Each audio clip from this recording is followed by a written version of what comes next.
क्या मुफ्ती सलमान अजहरी ने वाकई जो बात कही है ये सच है? जी हाँ, बिल्कुल सच है। ये हमेशा सच बोलते हैं, हक की बात करते हैं। ये जो भी कहते हैं बिल्कुल हक कहते हैं। बिल्कुल भी 1% भी यहाँ पर आपको झूठ नहीं मिलेगा।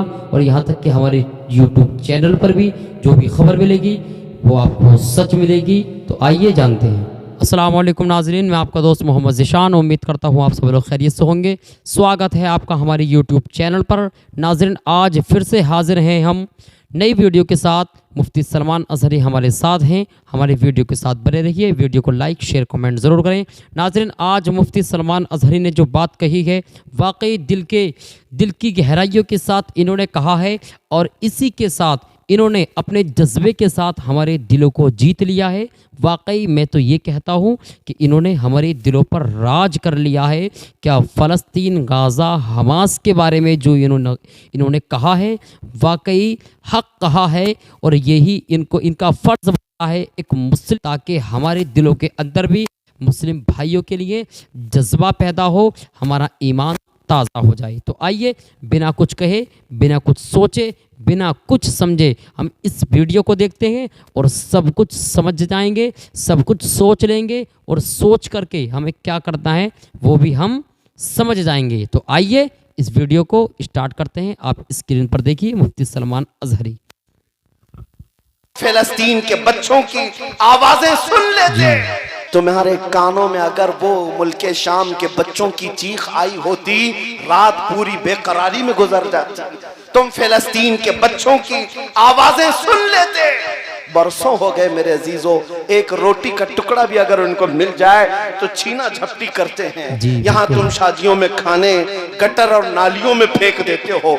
मुझे खुद याद है, आज से 4 साल पहले की बात, इराक में बगदाद शरीफ में 11वीं के मौके पर हम हाजिर थे। हमारे जितने साथी थे 11वीं करना चाह रहे थे। हमने कहा 11वीं करेंगे, पकाएंगे, हम ही खाएंगे, जितने खा रहे हैं वही खाएंगे। अल्लाह ने सबको आपको खिलाया है।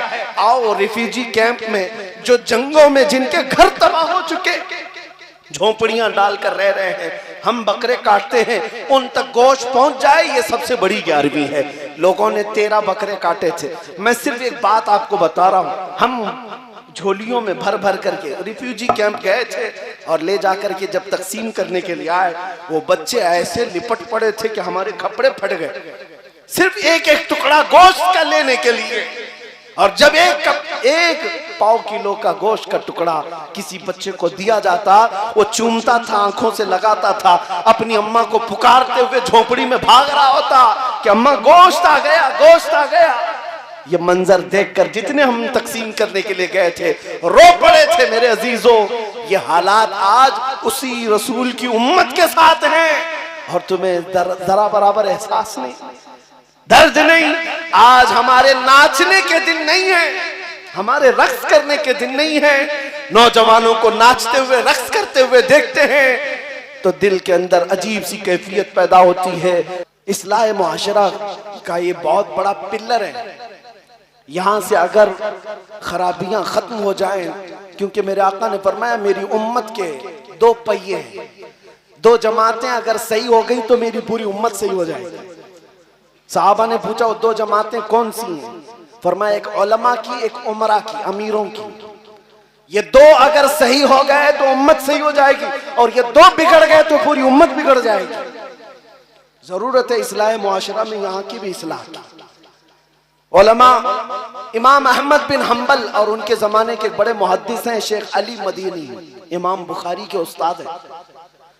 ये इमाम अली मदीनी और इमाम अहमद बिन हम्बल में किसी मसले में इख्तिलाफ हुआ। इमाम अहमद बिन हम्बल के शागिर्द कहते हैं हम एक दिन पढ़ने के लिए बैठे हुए थे, शेख अली मदीनी घोड़े पर सवार होकर तेजी से आए, घोड़ा सामने बांध दिया